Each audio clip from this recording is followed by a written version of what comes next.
নয়নপুর আমতা এবং পাঁশকুড়া এই অঞ্চল এই দিকে সব এদিকে জলটাকে দেখাও কিভাবে জল যাচ্ছে।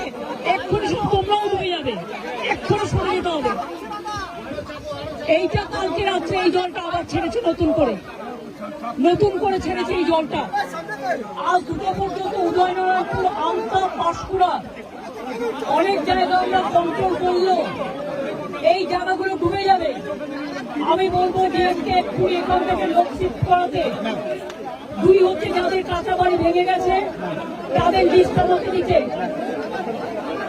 তিন হচ্ছে যাদের জমি নষ্ট হয়ে গেছে, শস্য নষ্ট হয়ে গেছে, সরো জলটা দেখতে দাও, জলে ডুবে যাবে এক্ষুনি।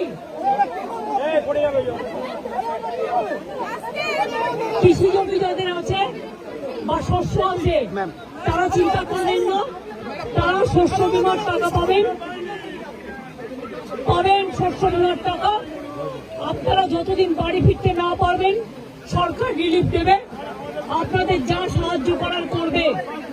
এটা ঝাড়খণ্ড জল ছেড়েছে এবং ডিবিসি কেন্দ্রীয় সরকারের সংস্থা আমার মনে হচ্ছে 4 লাখ কিউসেককে ছাড়িয়ে গেছে, যা কোনোদিন জীবনে হয়নি।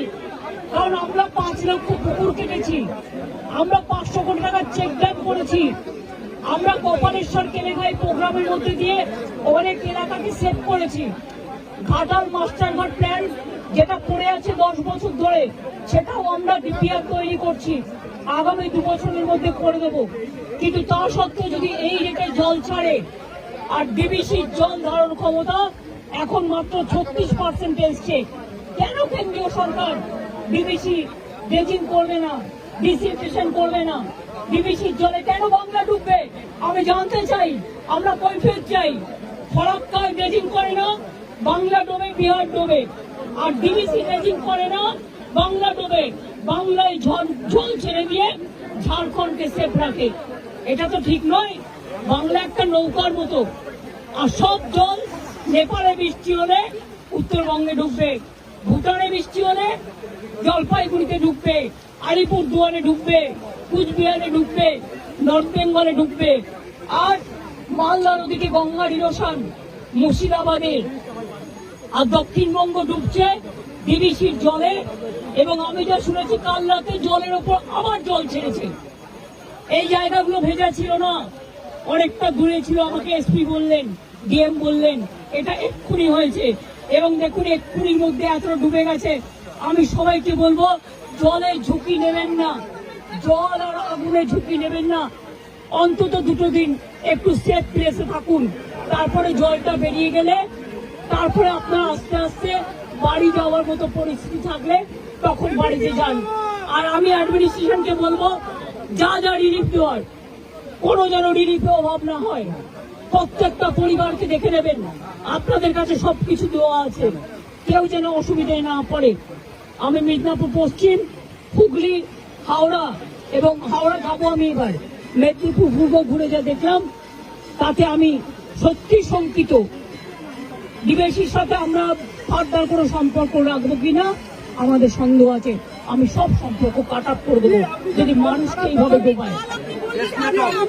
আবার ছেড়েছে মানে পুরো চক্রান্ত, মানে এটা পূর্ব পরিকল্পিত এবং এটা পরিকল্পিত বন্যা।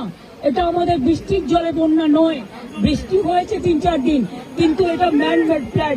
আমি আবার আপনাদের বলছি, আমি এখানে যারা আছেন এই দেখুন কতটা ভরে গেল আপনারা থাকতে থাকতে। আমি আপনাদের অনুরোধ করব সরে যান এক্ষুনি মানুষকে নিয়ে। সামনে থেকে যারা দোতলায় দাঁড়িয়ে আছেন ওই বাড়িটাও ভেঙে পড়তে পারে জলের তোড়ে, প্লিজ আপনারা সেফ জায়গায় চলে যান। জল কিন্তু 8 ঘন্টার মধ্যে ডুবিয়ে দেয় সব, আগুন যেমন হু হু করে ডুবিয়ে দেয়। আমরা পাঁশকুড়া থেকে, আমি ডেবরাতেও জানি হয়েছে, ডেবরা আমি দেখতে দেখতে এলাম। ডেবরা আমি ডিএমকে বলবো, পশ্চিম মেদিনীপুরের ডিএমকে বলতে ডেবরার রিলিফ গুলো পাঠাতে, এমএলএকেও একটু কনফিডেন্স নেবে, জেলা পরিষদকে, এবং কেশপুরটাও দেখে নিতে। ডেবরাতেও 10টা গ্রাম ডুবেছে এবং খড়গপুর রুরালও ডুবেছে, একটা ট্রাইবেল গ্রাম, সেটাও দেখে নিতে। এবং পাঁশকুড়া যেটা ডুবেছে সেটাও দেখে নিতে। কোন রকম জাতের লোকে না বলতে পারে যে আমি রিলিফ পাইনি। আমি কিন্তু ডাইরেক্ট ডিএমদের দায়িত্ব দেব এবং এসপিদের। এটা দেখার জন্য। খরচা করুন, মানুষকে দিন, তাতে যা লাগবে কোনো অসুবিধা হবে না। আমি এখন যাচ্ছি উদয়নারায়ণপুর আমটাকে অ্যালার্ট করতে, কারণ ওখানকার অবস্থা খুব খারাপ। আপনারা যেতে পারেন, একদম গায়ের জন্য করছে না। আমি তো 10 বছর ধরে ফাইট করছি, আজকে আমি 13 বছর ধরে দেখছি। কিন্তু আগে ছাড়তো 75,000, 1 লাখ কিউসেক, এবার ছেড়েছে, ওরা ছেড়েছে 4 লাখ, তেনুঘাট পঞ্চায়েত ছেড়েছে আরো 1.5 লাখ, 5.5 লক্ষ। This is very unfortunate. I do not know why central government is not this dredging for DBC. Their reservation power now it came down about 36% only, and all the water they release for Bengal. Why Bengal will be man-made flooded because of central government irresponsible activities? I am sorry, this is not Bengal water. This is the Jharkhand water from Tenughat Panchayat, and this is the water coming from central government organization, the DBC. Because এটা নিয়ে বড় আন্দোলনে যেতে হবে, এটা নিয়ে আমরা বড় আন্দোলন